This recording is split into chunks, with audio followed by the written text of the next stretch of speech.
Assalamu alaikum everybody. In this video we are discussing things that every Muslim should remember on Friday and do on Friday.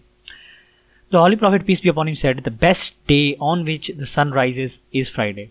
On it Adam was created, and on it he descended on earth, and on it his repentance was accepted, and on it he died, and on it the hour will be established.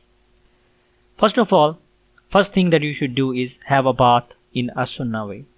Number 2, wear clean clothes. Number 3, walk to the masjid. Number 4, get there early or earlier than your usual time. Number 5, sit as close to the imam as possible. Number 6, refrain from any worldly talk with any other person. Number 7, recite plenty of durood to the Prophet sallallahu alaihi wasallam. Number 8, listen attentively to the khutbah. Number 9, recite Surah Al-Kahf. Remember these 9 sunnahs of the Prophet peace be upon him and you are good to go. Make sure to subscribe to our channel and press the bell icon to encourage us. Assalamu alaikum wa rahmatullahi wa barakatuh.